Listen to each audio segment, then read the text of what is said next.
দিয়ে চলে গেলে অনেক কুকুরে ঘেউ ঘেউ করে। আপনি ভাবুন না, আপনি কপালে তিলক নিয়ে জপের মালা হাতে নিয়ে রাস্তা দিয়ে হেঁটে গেলে অনেক কুকুরে ঘেউ ঘেউ করবে, তা বলে কি মালা রেখে দিবেন না? ও কারো ঘেউ ঘেউতে কান দিয়ে দরকার নেই, আপনি আপনার পথে চলে যান। পথ যদি ঠিক হয়, লক্ষ্য যদি ঠিক হয়, যে ঘেউ ঘেউ করছিল না ও এসে একদিন আপনার গলে পড়বে। তবেই তো নামের মহিমা, না হলে নামের কৃপা বুঝবেন কি? মনে রাখবেন, হরিনাম এমন শক্তিশালী, অনিচ্ছাতেও কেউ যদি শোনে তার দেহের মধ্যে গিয়ে কাজ হয়ে যায়। হ্যাঁ, অনিচ্ছাতে শুনলেও কাজ হবে। বাড়িতে কাজ করছেন, যারা দূর দূরান্তে থাকেন, বিদেশে থাকেন, সোনার কাজ করেন, যখন গোডাউনে সোনা বানাবেন কাছে ছোট একটা বক্স রাখুন, হরিনাম চালিয়ে রাখুন, গুনগুন বাজুক, কানে হরিনাম শোনা হবে, হাতে সোনা গলানো। কি হাতে তো খাদ মেশানো সোনা, কানে তো আসল সোনা, দুটো নিয়ে জীবন একেবারে পরিপূর্ণ সোনায় পরিণত। জীবন এত সহজ নয়, যত সহজে জীবনকে চাইছেন জীবন সহজে আপনাকে ছাড়বে না। তাই জন্যে সব সময় হাসি মাখা বদনে, ছলো ছলো নয়নে, হাসি মাখা বদনে, ছলো ছলো নয়নে, আনন্দ কাননে মন রহিও নিবাস। হরি বলো হরি বলো মনে রে আমার, হরি বলো হরি বলো মনে রে আমার, হরি বলো হরি বলো মনে রে আমার। হাসি মাখা বদনে, চলো চলো নয়নে, হাসি মাখা বদনে, চলো চলো নয়নে, আনন্দ কাননে মন, আনন্দ কাননে মন রঘুবীরা। হরি বালা হরি বালা বাহুদুল মনরে আমার, হরি বালা হরি বালা মনরে আমার। বাহ,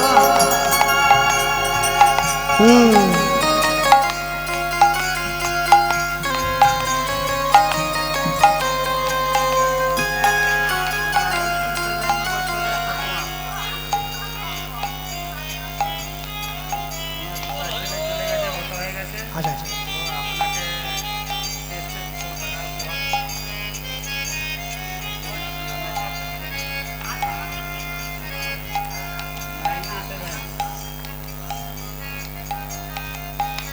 হ্যাঁ মা বলছে, ঠাকুমা ঠাকুমা অনেক বয়স, 97 হয়ে গেছে। বলছে আমি আশীর্বাদ করবো আমি যেন চলে যেতে পারি। দেখছেন তো, সংসারে সবাই থেকে যেতে চায়, বলছে আমি চলে যেতে চাই। মানে সংসার একবারে ভালো ভালো জিনিস দিয়ে দিয়েছে, আর নেওয়ার মতো কিছু না। তা এসব দেখেও আমার শিক্ষা হলো, চামড়া তো ভণ্ডারের থেকে মোটা হয়ে গেছে। না মা, তুমি আরো 100 বছর থাকো, চলে যাবে কেন? তোমরা থাকলে তবে তো আমরা শিখতে পারবো, নাহলে শিখবো কি? 100 হয়েছে, এখনো হেঁটে বেড়াচ্ছে, আর আমার সবে 34, এখনই কোমরের বিষটা বেঁচে গেছে। 100 পর্যন্ত যাবনি, একবারে শিওর, বুঝলেন? আস্তে যখন মায়েরা সিরিয়াল দেখে চোখটা দেখেছো তো, আর যখন কীর্তন শুনতে বসে চোখটা দেখেছো, মানে যেন একবারে 71-এর বন্যায় পুরো ভেসে গেছে সব। কেউ তো কারো নয় এ কথাটা সত্য, তুমি ভেবে দেখো মন, সবই যে অনিত্য। হরিব কেউ তো কারো নয় এ কথা যে সত্য, ভেবে ভেবো না সবাই অনিত্য। কেউ তো কারো নয় নয় কথাটা সত্য, ভেবেও ভেব না মন সবাই অনিত্য। কেউ তো কারণ এ কথা যে সত্য, ভেবে ভেব না সবাই অনিত্য। ওই দেখো শ্মশানে কি বা রাত্রি দিনে, ওই দেখো শ্মশানে কি রাত্রি দিনে, তুমি ওই দেখো শ্মশানে কি বা রাত্রি দিনে, ওই দেখো শ্মশানে কি রাত্রি দিনে। পুড়িতেছে মানুষে, পুড়িতেছে মানুষে, পুড়িতেছে মানুষে, পুড়িতেছে মানুষে যত অহংকার। হরিবাল হরিবাল মনুরে আমার, হরিবাল হরিবাল মনুরে আমার, হরিবাল হরিবাল মনুরে আমার। এই গতি নাই, গতি নাই হরিনাম ছাড়া, কণ্ঠ ভরিয়া গাও হয়ে আত্মহারা। এই গতি নাই, গতি নাই। প্রত্যেকদিন সন্ধ্যেবেলা করে ওই সব্বনেশে সিরিয়ালগুলো বাদ দাও। অনুরাগের ছোঁয়া নয়, ও শয়তানের ছায়া, ওটা বাদ দাও। হরিনাম করো 10 মিনিট করে বাড়ির দরজায় তালি। এই গতি নাই, গতি নাই হরিনাম ছাড়া, কণ্ঠ ভরিয়া গাও হয়ে আত্মহারা। এই গতি নাই, গতি নাই হরিনাম ছাড়া, কণ্ঠ ভরিয়া গাও হয়ে আত্মহারা। ওই দেখো তোমার বন্ধু করিতেছে ভব সিন্ধু, ওই দেখো তোমার বন্ধু তরিতেছে ভব সিন্ধু, ওই দেখো তোমার বন্ধু করিতেছে ভব সিন্ধু। ওই দেখো তোমার বন্ধু তরিতেছে ভব সিন্ধু। হাত ধরে তোমায় সে, হাত ধরে তোমায় সে, হাত ধরে তোমায় সে হাত ধরে তোমায় সে করে দেবে পার। হরিবাল হরিবাল মনুরে আমার, হরিবাল হরিবাল মনুরে আমার। হাসি মাখা বাদনে চলো চলো নয়নে, হাসি মাখা বাদনে চলো চলো নয়নে। আনন্দ কাননে মন, আনন্দ কাননে মন রঘুয় বিদায়। হরিবাল হরিবাল মনুরে আমার, তাই হরিবাল হরিবাল মনুরে আমার। নিতাই গৌর প্রেমানন্দে, হরিবাল নিতাই গৌর। হরি হরিব। ধরতে যদি না জানো তাহলে ধরবে কি করে? আগে ধরতে জানতে হবে। আস্তে ভক্তমণ্ডলী ভক্তিমতী মায়েরা একদিন দুদিন 3 দিন 4 দিন 5 দিন যখন ছেলে এসে মাকে জিজ্ঞাসা করলো, মা আপনজনকে মা ঠিকানা দেখিয়ে দিয়েছে ঈশ্বর। মাধুদাস চলে এসছে কোথায়? উড়িষ্যা পুরীধাম জগন্নাথ দেবের চরণতলে। হ্যাঁ, জগন্নাথ মম স্বামী নয়ন পথগামী, পথগামী ভবতু মে। ভবতু মে। যারা গুরু দীক্ষা দীক্ষা নিয়েছেন দেখবেন গুরুদেবের চোখে কিন্তু সবাই সমান। প্রকৃত গুরুদেব যে হবে সে কোনো শিষ্যকে আলাদা করবে না, যে আমার এই শিষ্যের 10টা লরি আছে, বড় লোক, একে একটু আলাদা, আর এ হচ্ছে লরির ড্রাইভার, একে একটু আলাদা, সকলে সমান। তা গুরুদেবের কাছে দীক্ষা নিতে গিয়েছে একজন, গুরুদেব বলছে হ্যাঁ রে তুই যে দীক্ষা নিবি তুই কি কাজ করিস? বলে গুরুদেব আমি কিন্তু ছোট জাতের লোক। ছোট জাত? কি জাত? বলে আমি তো আদিবাসী। হ্যাঁ তুই আদিবাসী? তা আদিবাসী হয়ে দীক্ষা নিবি? বলে হ্যাঁ। কিবা বিপ্র কিবা ন্যাসী, শূদ্র কেন ছাড়, কৃষ্ণ ভজনের নাই জাতি কুলের বিচার। দীক্ষা দেন। গুরুদেব বলে সে না হলে দিলাম, কিন্তু তুই কি কাজ করিস বাবা? বলে আমার বাড়ি কোথায় জানে? বলে কোথা? পূর্ব মেদিনীপুর, বড়বড়িয়া। কি করিস? আমাদের বড়বড়িয়ার পাশে একটা ঘন জঙ্গল আছে, ওইখানে আমি ফাঁদ পেতে বসে থাকি, যখন হরিণ টরিণ ধরা পড়ে আমার একবারে বাবা, আমি তমলুকে নিয়ে গিয়ে বিক্রি করে, হরিণের দাম বিরাট, বিক্রি করে দিলাম, সংসার চলল। গুরুদেব দেখছে শিষ্য হলে কি হবে, এ তো খারাপ কাজ করছে, পশু হত্যা করছে। তা তুই প্রত্যেক দিন হরিণ পাস? বলে গুরুদেব সব দিন তো পাই না, যেদিনকে পাই না সেদিনকে কি করব, মুড়ি খেয়ে থাকতে হয়। ঠিক আছে। গুরুদেব ওকে দীক্ষা টিক্ষা দিয়ে বলছে হ্যাঁ রে তুই যে আমার শিষ্য হলি, আমি তো তোর গুরু, তোকে একটা এমন মন্ত্র দিয়ে দেবো না, প্রত্যেক দিন তোর জালে হরিণ ধরা পড়বে।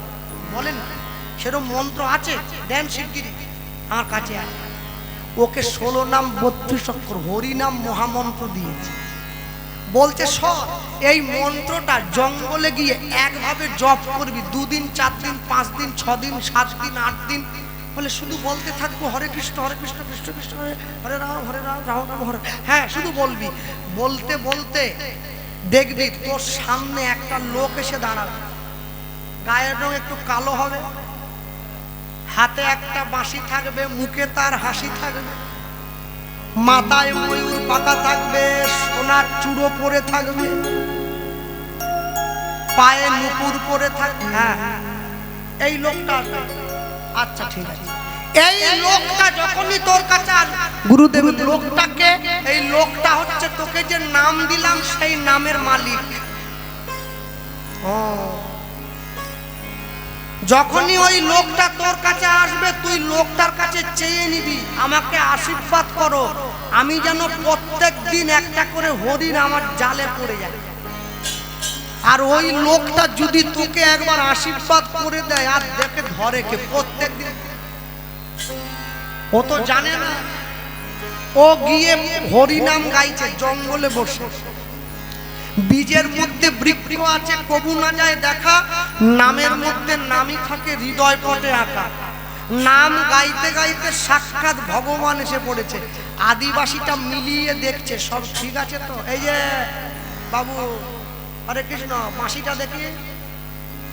ভগবান বলে দেখো এই যে বাঁশি, শোনাক তো, ইমিটেশন বলে ভুল হচ্ছে তো। ভগবান বলে আমি ইমিটেশন করি না, ইমিটেশন শুধু পৃথিবীর লোকেরা পড়ে। এই দেখ শোনা, দেখি মাথাটা, হ্যাঁ ঠিক আছে, ময়ূরের পালক আছে, পায়ের নুপুরটা দেখি, হ্যাঁ গায়ের রংটা কালো আছে, ঠিক আছে, মুখটা বেশ সুন্দর, গুরুদেব যা যা বলেছিল। তা তুমি কি এর নামের মালিক? আদিবাসীটা জিজ্ঞাসা করছে, শিষ্য বলছে হ্যাঁ আমি এর নামের মালিক। সঙ্গে সঙ্গে আদিবাসীটা গোবিন্দের চরণে পড়ে বলে তাহলে বাবু একটা আশীর্বাদ করে দাও, আমি জাল পাতলেই যেন হরিণ পড়ে যায়। ভগবান বলে লোকে আমার কাছে সোনা দানা কত কিছু চাইছে, তুই একটা হরিণ চাইবি? নে আশীর্বাদ করলাম, তুই জাল পাতলেই হরিণ পড়বে। আর যায় কথা, প্রত্যেকদিন পাতার সঙ্গে সঙ্গে হরিণ। 1 বছর হরিণ পড়েছে। 1 বছর পরে গুরুদেবের বাড়িতে গেছে, গুরুদেব এই হরিণ বিক্রি করে একটা সোনার চেন এনেছি আপনার জন্য, দেখেছেন তো? মোটা চেন, প্রত্যেক দিন হরিণ পড়ছে, প্রত্যেক দিন ডেলি বিক্রি হচ্ছে। গুরুদেব বলে লোকটা এসেছিল? বলে হ্যাঁ। আশীর্বাদ দিয়েছে? বলে দিবেনি আবার। গুরুদেব বলছে হ্যাঁ রে তুই এত বোকা কেন? শিষ্যকে বলছে কেন, কি হলো? আমি তো আপনার কথা মতো মন্ত্র জপ করে জাল তো ফেলছি। বলে আশীর্বাদ যখন পেয়ে গেছিস, রাত জেগে মশা মাছির কামড় খেয়ে জোকের ভয় নেই তো? জঙ্গলে যোগ বসেনি যায়? বলে মাঝে মাঝে বসে যায়, নারকেল তেল মেখে থাকতে হয় নুন দিয়ে। বলে অত কষ্ট করবি কেন, উঠোনে জাল পেতে বাড়ির খামারে পা। আরে আশীর্বাদ তো পেয়ে গেছিস, পা খামারে পা, ঢালাই রাস্তায় পেতে দে। আশীর্বাদ পেয়েছিস মানে হরিণ তোর পড়বে। ও দেখলো কথাটা ঠিক আছে তো, আমি আর জঙ্গলে যাব না। পরের দিনকে বাড়ির খামারে জাল পেতেছে। ভগবান দেখতেছে তো বদ দিয়ে বিপদে পড়ে গেল। যাক রাত্রিবেলা ও জাল পেতে ঘরে গিয়ে শুয়েছে। ভগবান হরিণ নিজে ধরে এনে ওর জালে আটকে, খামারের জাল। গুরুদেব খামারের জাল পাততে কিন্তু হরিণ পড়ে যাচ্ছে। বলে আশীর্বাদ পেয়েছিস না? আশীর্বাদ যখন পেয়েছিস তুই যেখানে জাল পাতবি সেখানে পড়বে। শিষ্যর এইবার বুদ্ধি খুলতিছে, খামারে জাল পাতবো কি জন্য? এবারে আরেকটা বুদ্ধি করবি, ঘরের জানলা দরজা বন্ধ করে খাটের নিচে পাতবো। ভগবান দেখতেছে এ তো আশীর্বাদ করেও বিপদে পড়ে গেছে। ওরে সর্বনাশ, হরিনাম কৃষ্ণ নাম বড়ই মধুর, আর যে জন্য কৃষ্ণ ভজেছে বড় চতুর। ভগবান বলে আরে জানলা দরজা বন্ধ করিসনি, জানলা দরজা খুলে ডাক, বন থেকে হরিণ খেদি নিয়ে গিয়ে ঘন্ট খাবো। তুই তো সব লাগিয়ে দিচ্ছিস। সব লাগিয়ে দিয়ে খাটের নিচে পেতেছে, উপরে খাটে ঘুমিয়ে আছে। ভগবান দেখলো হরিণ ঢুকাবো কি করে, না ঢুকতে পারলে তো আশীর্বাদ মিথ্যে হই। এইবার নিজে হরিণের বেশ ধারণ করে জালে এসে ধরা। পরের দিন সকালবেলা গুরুদেব এসেছে, কিরে আজকে কোথায় জাল পাতলি? গুরুদেব খাটের নিচে পেতেছে। বোকা, খাটের নিচে হরিণ পড়ে না, আসুন পড়েছে, নড়ছে, জালের দড়ি টান লাগছে, বুঝছেন না? আমার অনেক দিনের অভিজ্ঞতা। গুরুদেবের মনটা একটু চিন্তিত, ব্যাপারটা কি হলো? তাহলে কি আমি যে ভয়টা করছিলাম সে ভয়টাই হলো? দরজা খুলে দিয়ে দেখে খাটের তলায় স্বয়ং গোবিন্দ মুরলীধারী হরিণ রূপে ভক্তের ডাকে হরিণ বেশে ভগবান এসে ওই খাটের তলায় ধরা দিল।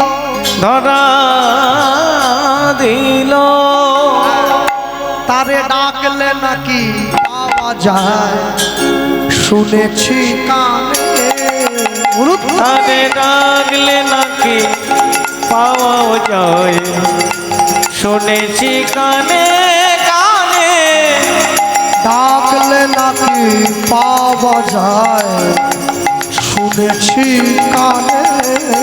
তারে ডাকলে নাকি পাওয়া যায়, শুনেছি কানে কানে। তিনি নাকি দয়াল হরি, এবার দয়া করে দিনজনে। তাই হরি দয়াল হরি, দয়া করে দিন জনে। তিনি নাকি দয়াল হরি, দয়া করে দিন তিনি নাকি দয়াল হরি হরি, দয়া করে দিন জনে। ডাকলে নাকি পাওয়া যায়, শুনেছি কানে কানে। ডাকলে নাকি পাওয়া যায়, শুনেছি কানে কানে। ডাকলে নাকি পাওয়া যায়, শুনেছি কানে কানে। ভক্তমন্ডলী মায়েরা জগন্নাথের নাম গাইছে। জগন্নাথ ধরনী লক্ষ্মী এসে মাধব দাসকে প্রসাদের থালা হাতে দিচ্ছে। মাধব প্রসাদ নাও, জগন্নাথ তোমার জন্য প্রসাদ পাঠিয়েছে। প্রত্যেক দিন পুরী ধামে জগন্নাথ দেবকে যে থালায় করে সেবা দেওয়া হয়, ওটা 24 ভরি সোনার থালা। সেই সোনার থালা মাথায় করে মা এসে প্রসাদ দিয়ে গেছে। পরের দিন সকালবেলা জগন্নাথ মন্দিরের পান্ডারা মন্দিরের দরজা খুলে সোনার থালা খুঁজে না পেয়ে থালা খুঁজতে বেরিয়ে পড়েছে। থালা খুঁজতে এসে দেখছে একজন বাবাজি বসে আছে, হরিনাম গাইছে, তার পেছনে সোনার থালা পড়ে আছে। সবাই মিলে ওকে চোর বদনাম দিয়ে মারলো। চোর চোর বলি সবে করিল বেত্রাঘাত, ভক্তের লাগি শ্রী জগন্নাথ অঙ্গে সহিল আঘাত। ভক্তের লাগি শ্রী জগন্নাথ অঙ্গে সহিল মাধুদাসকে মারতে মারতে আদমরা করে ফেলে দিয়ে পান্ডারা সোনার থালা নিয়ে মন্দিরে গেল। অনেকক্ষণ পর যখন মাধব দাসের জ্ঞান ফিরেছে, তাকিয়ে দেখছে নিজের দেহটা রক্তে ভেসে গিয়েছে, কিন্তু অঙ্গে ব্যথা লাগে না। কেন?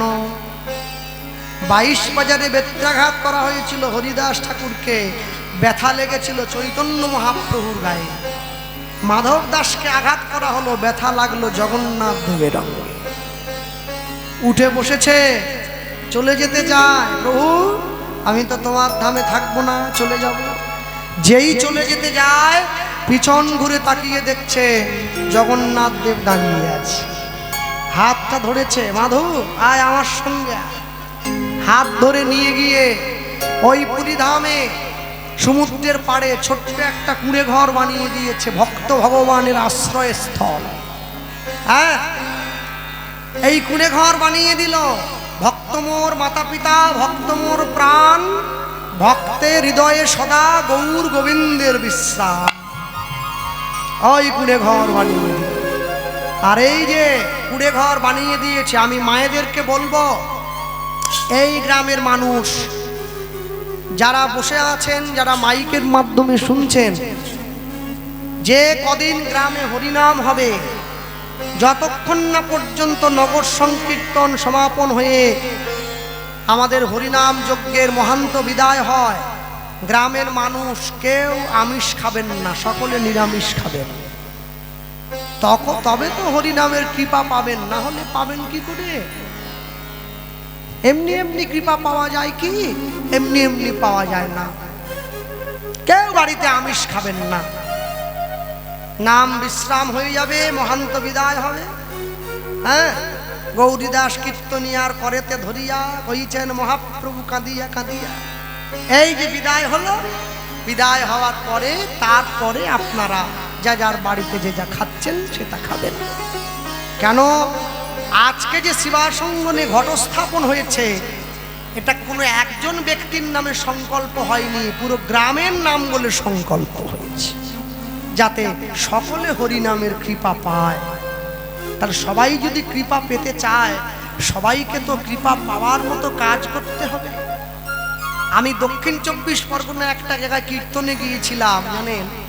যখন আমি কীর্তনের শেষে রাত্রেবেলা বাড়ি যাচ্ছি, আমি দেখছি পুরো গ্রামে রাস্তার ওপরে কমিটির ছেলেরা সাইনবোর্ড চিটিয়ে দিয়েছে যে অমুক তারিখ থেকে অমুক তারিখ পর্যন্ত গ্রামের আশেপাশে, গ্রামের মধ্যে সমস্ত মদের দোকান সম্পূর্ণভাবে বন্ধ। যদি কেউ দোকান খুলে কোনো রকম মদ বিক্রি করে, তার জন্য কঠিন থেকে কঠিন ব্যবস্থা নেওয়া হবে। এই বোধ যদি সনাতনীদের হৃদয়ে না জাগে, তাহলে কিন্তু সনাতন ধর্ম রক্ষা হবে না, আস্তে আস্তে করে নষ্ট হয়ে যাবে। হরিনামের সঙ্গে মদ মাংস যায় কি? এটা যায় না। জোর করে চালিয়ে দিলেও হবে না। পৃথিবীতে যত দেবদেবীকে দেখছেন, কোনো দেবদেবী আমিষ খায় না, সকলে নিরামিষ। কালী, দুর্গা, শীতলা, মনসা, ষষ্ঠী, কোনো মায়েরাই সন্তানের রক্ত খায় না। এগুলো মানুষে তৈরি করেছে নিজেরা খাবে বলে। কোনো দেবদেবী আমিষ খায় না। সবাই নিরামিষ। মা তো পরম বৈষ্ণবী, হ্যাঁ পরম বৈষ্ণবী মা। মা কোনোদিন মাছ মাংস খায় না, এগুলো মাথায় রাখবেন। ছেলে মেয়ে হলে ছেলে মেয়ের জন্মদিনে মা কালীকে ছাগল মানত করেন, কেন পাঁঠা মানত করছেন কেন? একটা জীবনকে হত্যা করে আরেকটা জীবনের কল্যাণ চাইছেন, এ কি হয়? কোনদিনের জন্য চাইছেন? হ্যাঁ, খুব চিন্তে ভাবনে দেব দেবীদের সামনে গিয়ে দাঁড়াবেন। আজকে মানব জাতির জীবনে এত দুঃখ কেন, এত কষ্ট কেন? আমরা দেব দেবীদেরকে সম্মান দিচ্ছি না, ভগবানকে সম্মান দেই না। সম্মান যে পাওয়ার যোগ্য তাকে সম্মান দিতে হবে, না দিলে অপমানের বোঝা সে কিন্তু অপমান দিয়েই আমাদের ফেরত দেবে। এই যে কদিন আগে একটা উৎসব চলে গেল হিন্দুদের, জামাই ষষ্ঠী নাকি গেল। জামাই ষষ্ঠীতে শ্বশুর মশাইরা যা লম্বা লাইন দিয়েছে খাসির দোকানের সামনে, জামাই ষষ্ঠী না ছাগল ষষ্ঠী বুঝতে পারছি। ভোর 4টের থেকে দোকানের গোড়ায় গিয়ে ইট রেখে দিয়েছে, ইটের নিচে নাম লেখা, যেন মন্দিরে লাইন দিয়েছে। আমার 1.5 কিলো জামাই আসতেছে, লিচু তো 300 টাকা কিলো, জামাই লিচু আনবে না, তার বদলে জামাইকে খাসি খাওয়াতে হবে। মানুষ জানলোই না জামাই ষষ্ঠী কেন করলাম, কি জন্য করলাম। শুধু আমার লিচুর কতগুলো শ্রাদ্ধ হয়ে গেল, আর মাঝখান থেকে কিছু পাঁঠা কেটে মানুষ পাঁঠার মাংস খেয়ে নিল, ব্যাস হয়ে গেল, জীবন শেষ। এই জন্য পৃথিবীতে এসেছি। আজকে অন্য অন্য ধর্মের মানুষ কেন আমাদেরকে নিয়ে টনটিটকিরি করে, কেন কটু কথা বলে, এটা এর জন্য আমরা দায়ী। আর এই যে মন্দির, রাধা গোবিন্দের মন্দির, মায়ের মন্দির, আরেকটা কাজ করবেন, আমি আগামী থেকে আসি আর না আসি, এই যে প্রধান পল্লী, এই যে গ্রামের মানুষজন, আপনারা আগামী বছর হরিনাম সংকীর্তন হওয়ার আগেই আপনারা প্রত্যেকে